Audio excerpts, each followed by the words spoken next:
19, verses 3. The Pharisees also came unto him, tempting him, and saying unto him, Is it lawful for a man to put away his wife for every cause? Okay, right here, the Pharisees are asking Christ, is it lawful for a man to divorce his wife? That's what put away means, divorce his wife for every cause. Go ahead, continue. Let's hear Christ's answer. Verse 4. And he answered and said unto them, Have ye not read that he which made them at the beginning made them male and female?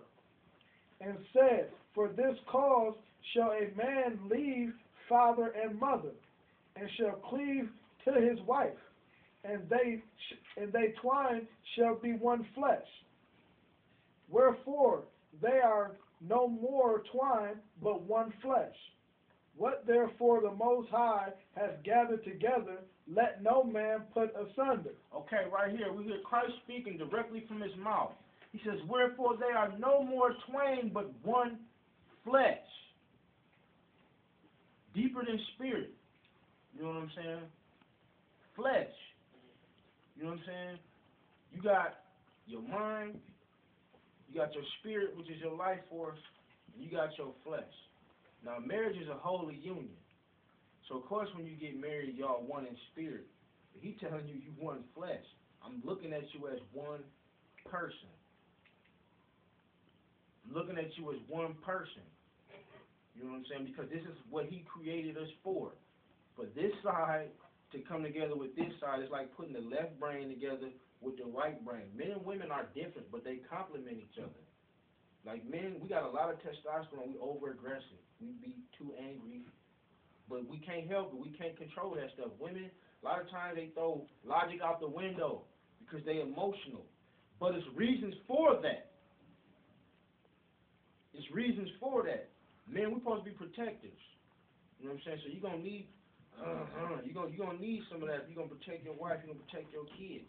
You know what I'm saying? Women is supposed to nurture the kids. You know what I'm saying? When you read the Bible, we're supposed to till the ground. The man going to have to be away working a lot. You know what I'm saying? And the woman going to discipline the kids a lot. But at the same time, she needs to console that same kid she disciplines. So she needs to be loving and nurturing. You know what I'm saying? So, now go ahead and continue to read. We're at Matthew 19, verses 7. They say unto him, Why did Moses then command to give a writing of divorcement, and to put her away? He said unto them, Moses, because of the hardness of your hearts, suffered you to put away your wives. But from the beginning it was not so. Okay, so here we say, from the beginning it was not so. So now you understand that whatever was said in the beginning, that stuff matters. He's acknowledging, you know what I'm saying, the mandatory act Moses made to marriage, but he's letting them know. But from the beginning, it was not so. You know what I'm saying? You got to understand, Moses had a lot of favor from the Most High. So the Most High let Moses do some stuff he wouldn't let other people do. You know what I'm saying? And wouldn't say nothing. You know what I'm saying? Like when he took up a wife from another nation, the Most High like, do you? But also that, you know, Moses was the most humble man to ever walk the face of the earth. He had a lot of humility. The Most High had a lot of respect for that. You know what I'm saying? But go ahead, continue. We had Matthew 19, verses 9. And I say unto you, whosoever shall put away his wife, except it be for fornication, and shall marry another, committeth adultery. And whoso marrieth her, which is put away, doeth commit adultery. Okay, so right here, you hear what he's saying, that unless you leave your wife for fornication. Now, this means two things. Now, in Israel, the women were to remain virgins until they was married. If you were promised a wife, and y'all made love, and you found out she wasn't a virgin, that means she committed fornication. So you can put her away. You know what I'm saying? Or if, when you look in the concordance, it tell you, you know what I'm saying, if you marry and your wife sleep with somebody else, you know what I'm saying, it's fornication. You know what I'm saying? And adultery. But so if your wife does this, you have the right to make a choice in your heart whether you want to be with them or not. You know what I'm saying? To be honest, if your wife is truly repentful, it's probably better to stay with them, even if she has committed adultery. You know what I'm saying? Because the thing is, she sinned, and she sinned against you. But the thing about me, that I look mostly at myself, is I try to not look at other people's sins as much and look at my own. You know what I'm saying? Like, the Most High keeping score. You know what I'm saying? And the more you forgive other people, the more He gonna forgive you. You know what I'm saying? I know you loved your wife, that's why you married her. You know what I'm saying? I mean, so that's a personal decision. You know what I'm saying? But a man who stays with his wife who is unfaithful, you know what I'm saying, he gonna get some kudos from the Most High from that. Because I guarantee you he ain't been unfaithful to the Most High before. You know what I'm saying? So, go ahead and continue this, because the disciples ain't like this. Go ahead. Go ahead and continue. And his disciples, we have verse 10. His disciples say unto him, if the case of the man be so with his wife, it is not good to marry. But he said unto them, all men cannot receive the same, except they to whom it is given. All right. So the disciples were like, well, shoot, man, we might as well not even get married then. You know what I'm saying? That's how it's going to be. They ain't like that. You know what I'm saying?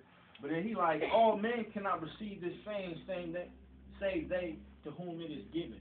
You know what I'm saying? So Christ let you know what I'm saying? I know y'all don't like this a whole lot, but this is how it is. You know what I'm saying? And today, in today's society, we got people, it's a show called Divorce Court. People in there over all kind of foolishness. You know what I'm saying? Everybody getting divorced and getting remarried, and in the Most High eyes, you still married. And they passed a law, this is a long time ago, where you can get a divorce for irreconcilable. Irreconcilable differences. Yeah, you know what I'm saying? Yeah, so the reason, and to be honest, that and money is probably like 75% of the reason why people get divorced. You know what I'm saying? Like, a lot of people get into it because of that and get separated. Like, they don't even start sleeping with other people until they separated over those things. You know what I'm saying? And then the divorce is finalized later. So this is another thing that Satan has come in and twisted and perverted. You know what I'm saying? Especially in the nation of Israel. You know what I'm saying? Because we almost don't never have that man in the household. You know what I'm saying? This is key to how he helped us remain destroyed as a nation of people. You know what I'm saying? Because a man and a woman is to come together and be one unit. You know what I'm saying? Be fruitful and multiply. That is how it is intended. Now it's not like that. They tell you, a woman, you don't need a man. You can go get a job and make your own money and do this and do that. You know what I'm saying? But that ain't what the Most High said. And through these footholds is how Satan been able to climb up to that ladder and get to the position where, if you look around, almost everything is wicked now.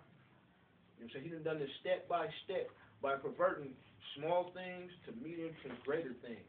You know what I'm saying?